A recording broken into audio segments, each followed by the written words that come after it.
is a fucking cop, like for real. Like he puts on a bulletproof vest, he gets in his fucking car, and they go fight crime.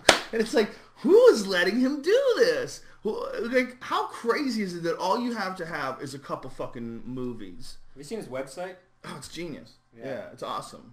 Is it stevenseagal.com? I think so. Have you seen Jim Carrey's website? Yeah, dude, Jim Carrey has the most amazing website in the whole entire world. It's pretty cool. I've never seen a better website. Yeah, it's very, very unique. But when I see websites like that, I wish I still tripped on shrooms all the time. Because I would just sit at his website all day. Yeah, no shit. Beyond the Mind's Eye. Yeah, the Seagal show is fucking... Oh! What the fuck? Oh. We've been attacked. This behind me, this sign, is a point of controversy from the Man Show when I hosted it. Yeah, I know it was terrible. Listen, we thought it was terrible too. We got fucked. When Doug Stanhope and I went to do that show, they lied to us. They told us, you can do nudity, we'll blur it out, you can swear, we'll beep it out, we want you to go crazy, we want to get sued, it's going to be great publicity. And then when we started doing it, first of all, Janet Jackson pulled her nipple out and everybody went fucking crazy. Isn't shit crazy? It's We're amazing. Still feeling the effects from that. It's amazing. Like literally, television got set back a decade because of Janet Jackson's nipple. And the big thing was that they were showing it during the dinner hour and children were watching. Well, isn't like a woman's nipple? Are we that fucking crazy? It's not like she had a rifle up her pussy. It's a fucking nipple. You know, that's where babies feed. Is it that offensive? That's for babies. It is, man. That's the first. I mean, talking about it being during the dinner hour. Somebody had a really good point when this happened. Like he said, "Isn't that like the first meal? That's like the dinner." Yeah, I mean, it's breasts. Yeah, you see that since you were a kid. Well, you know what? Especially having kids of my own. Now, when I see Mrs. Rogan make fucking milk with her tits, and I'm like, I see the tits are dead to me. I don't suck on them anymore. But what's more important is that you look at them and you say, that's like where food comes from. Like, it's not offensive.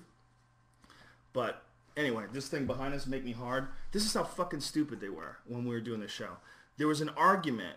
And we came up with a game show called Make Me Hard. And what it was is the guy would be strapped into a chair, and he would have this box on his dick, and with a light would go off on the box. And, you know, the light would indicate that he has a boner. And so we'd have, like, midgets eating bananas and shit. And, oh, he's getting hard. You know, it was kind of corny. But the reason why we did it is, one of the gags was we had this really hot chick, and she climbs all over him. The audience is going fucking crazy. They're going nuts. And this really hot chick, at the end of this, she pulls her tits out, he's sucking on her tits, whipped cream, the whole deal, and then she pulls her panties off and she's got a dick!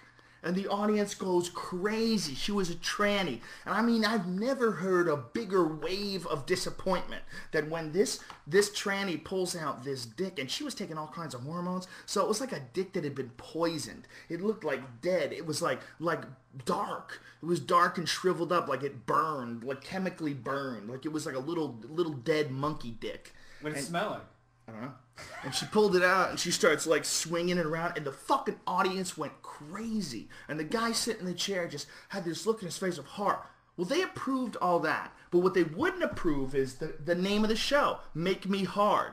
They said that we had to name the show Make Me Stiff. Like, this was like an argument.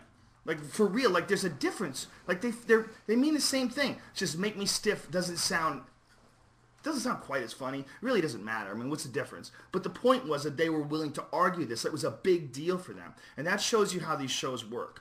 The best shows, like stand-up comedians, like if you take a guy like Dave Chappelle or, you know, Cat Williams or anybody, any good comic that you like, they write all their own shit. They write it, they perform it. They're saying shit that they think is funny. They are the producer. They are the performer. They're the whole ball of wax. They're the writer. They're everything. And that's why you get a pure product. Because you get a product that's from this dude's mind. Well, what happens is when you like start working on a television show, these people that are working for the network, like somebody has to work for the network, and you would assume that the people at the very top of the food chain are the perfect people for the job. But that's not true. They're just people that somehow or another got that fucking job. And a lot of them, they like to think that they know what's good. They like to think they have an eye for it, and they always want to put their footprint on it. They want to put their handprint on it. They want to change something. And anything that, you know, I think the background should be blue. We're going to ruin the whole show with this red background. And they'll go crazy, and they'll fucking fight over this. Why? Because they want to be the one to say, well, it was me me that decided for the blue background. If they didn't go with that blue background, the show was shit, am I right? And then the wife will agree with them and they all get fucking pilled up together. This is what they argued over. Make me hard. So this is, I got to keep this sign because it was useless. Because we had to change the sign to make me stiff. Like, it's okay to pull out your fucking dick. It's okay to have a guy strapped to a chair thinking a chick is on top of him, and this chick pulls out this wrinkled, poisoned black dick. That's okay. But you can't call it hard. You have to call it stiff. It's really that dumb. It seems like I would be exaggerating, but that's why Dave Chappelle walked away from the Chappelle Show. It's just because when you're a comic, having somebody else tell you what's good and what's bad. Like, there was one of the things that we did in the Man Show where we wanted Joey Diaz. If you don't know who Joey Diaz is, his Twitter is Mad Flavor, one word, at Mad Flavor. And Joey Diaz is one of the funniest dudes I've ever met in my life. He's like one of the funniest human beings to ever live. And Joey weighs like 350 pounds. He's down to 300. But back then he was like 350. And he would always get naked. We'd get naked all the time. Get naked on stage. And his balls literally look like grapefruit in an old lady's pantyhose. I mean, they're fucking ridiculous. And he doesn't shave them, but they have no hair on him. Like, he has no hair on his arms, no hair on his chest.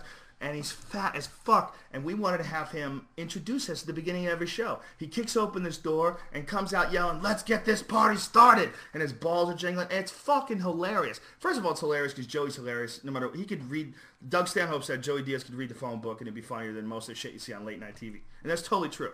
But they were like, that's not funny. What's funny about this? This is not funny. No one's going to laugh. It was like a big argument. And I said, listen, let's do 2 openings. We'll do one regular opening, and then we'll do one opening with Joey. Well, we did the opening with Joey, and they went fucking crazy. Of course. Everybody was screaming and laughing and yelling, and it set the tone that we wanted to have. Like, we're just trying to have fun. We're not trying to be relevant, or we're just trying to have something that people enjoy. Let's have fun. Let's have a fucking good time.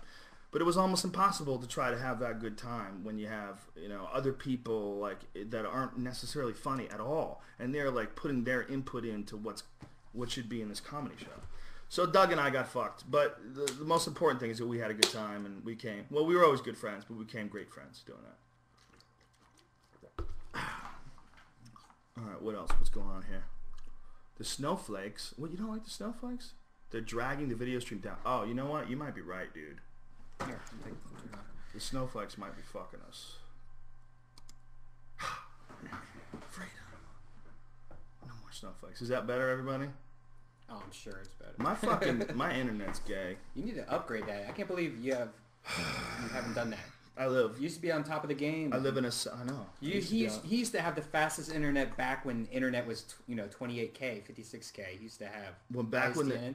I asked the ISDN first, then I got a T1 line installed in my house. T1. Back when we're on 56K modem. This is for business lines. I mean, they only had it at businesses, and I live way the fuck outside of LA.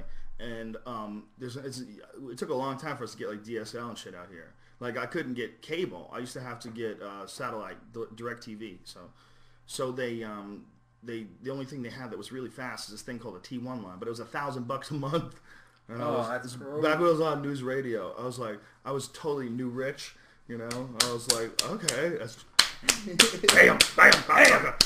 So when that happened, I was like, okay, let's do it. $1,000 a month. Come on, let's do it. And so I got this crazy, super fast internet pipe installed in my house.